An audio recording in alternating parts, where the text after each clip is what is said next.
Pessoal, tudo bem com vocês? Bom, será que vocês sabem quais são as 3 unidades de medida que mais vão te gerar confusão no Enem? Quer dizer, iriam te gerar confusão no Enem, porque a partir de agora vocês vão dominar elas com certeza.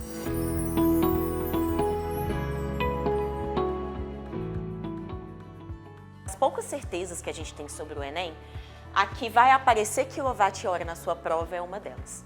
Isso porque, pessoal, nos últimos 14 anos, pelo menos uma questão sobre conta de luz aparece na sua prova. E como vocês bem sabem, a conta de luz da nossa casa chega em quilowatt-hora. Essa é a unidade de medida da energia que nós consumimos ao longo de um mês. Portanto, apesar de quilowatt-hora parecer uma unidade de medida de potência, porque aparece o watt ali no meio, ela na verdade é uma unidade de medida de energia. E eu vou te provar por quê. Bom, vamos lá. Quilowatt-hora, pessoal, para começo de conversa, 1 quilowatt-hora corresponde a 10 elevado a 3 watt-horas. Isso porque, pessoal, o quilo é um prefixo que corresponde ao 10 elevado a 3, 1000. Muito bem, até aí tudo bem. O watt, por sua vez, é uma unidade de medida de potência, que nós já sabemos no sistema internacional que corresponde aos joules por segundo. Certinho? Vocês estão vendo ali que aparece uma unidade de medida de tempo, tanto no numerador quanto no denominador. Para que a gente possa cortar essas unidades de medida, a gente precisa que elas sejam semelhantes. Portanto, eu vou transformar aquele 1 hora ali em 3.600 segundos, que é a quantidade de segundos que tem em 1 hora. Portanto, 10 a 3 joules por segundo vezes 3.600 segundos é o que corresponde a 1 kWh. Em outras palavras, pessoal, 3.600 vezes 10 a 3 joules é a quantidade de energia que existe em 1 kWh. Nem sempre é necessário fazer essa transformação, mas caso seja, você já está apto a fazer. E vejam que esses segundos corta, portanto, pessoal, é perfeitamente possível obter a unidade de medida quilowatt-hora, transformar ela para joule, é perfeitamente possível, já que estamos tratando de uma unidade de medida de energia e não de potência. Espero ter ajudado. Pessoal, a segunda unidade de medida que talvez te gere confusão no Enem, mas não vai gerar mais, é o ampere-hora.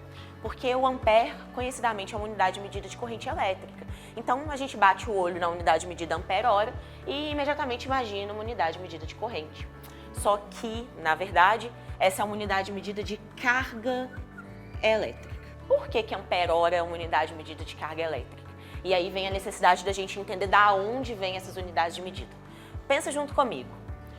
1 ampere-hora, se você lembra muito bem, ampere unidade de medida de corrente elétrica é a quantidade de carga, os coulombs que passam por unidade de tempo, portanto a gente pode substituir por 1 coulomb sobre segundo vezes hora.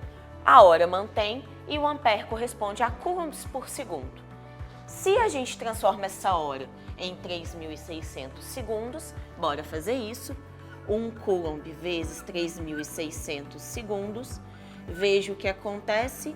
A gente deixa de ter os segundos e passa a ter somente coulomb. Ou seja, pessoal, 1 ampere-hora corresponde a 3.600 coulombs. Isso aparece muito em questões de bateria. A carga da bateria, a carga que a bateria é capaz de fornecer, e isso é bem típico do Enem. Então, não confundir.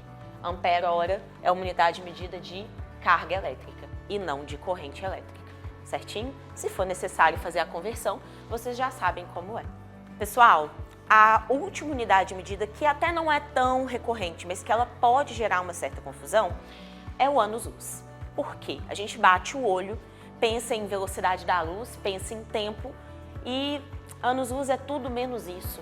Anos-luz não é uma unidade de medida nem de tempo, nem de velocidade, mas sim de distância. Então, é uma unidade de medida de distância. Vou te contar por quê. Quando eu falo que demora 10 anos-luz para a luz ou para qualquer outra partícula, que a gente já sabe que só pode ser o fóton, chegar até um determinado lugar, eu estou te contando a qual velocidade e em quanto tempo essa partícula pode chegar naquele lugar. Portanto, você é capaz de descobrir a distância em metros ou em quilômetros ou na unidade de medida que for mais adequada para você. Vamos usar o exemplo de 1 ano-luz.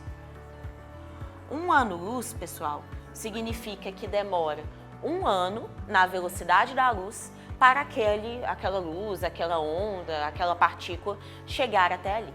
Portanto, já que velocidade é igual a distância sobre tempo, a velocidade da luz, que é importante que você conheça, 3 vezes 10 a 8 metros por segundo, é igual a distância, que é o que você quer descobrir, dividido por 1 ano.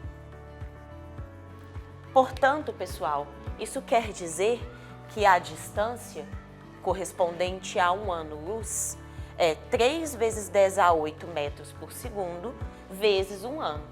Qual é o problema ou qual é o desafio aqui?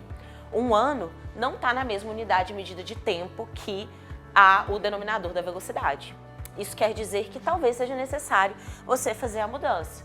Você pode, claro, passar 3 vezes 10 a 8 metros por segundo para 3 vezes 10 a 8 metros por hora ou quilômetros por hora e passar 1 ano para horas. Lembrando que você vai ter que fazer toda aquela multiplicação do número de meses que tem em 1 ano, do número de dias que tem em 1 ano, do número de horas que tem em 1 dia, do número de minutos que tem em 1 hora e do número de segundos que tem em 1 minuto. É claro que você vai ter que fazer todo esse produto. Na maioria das vezes não é necessário, mas caso seja, você sabe como fazer.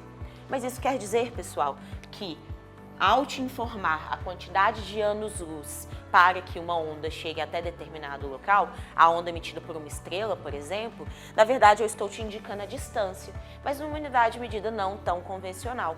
Lembre-se, a velocidade da luz no vácuo é 3 vezes 10 a 8 metros por segundo. É importante que você tenha conhecimento ou tenha uma boa noção e isso vai depender do número de anos que vai demorar para a luz chegar ali. Espero que você tenha entendido muito bem. Um beijo!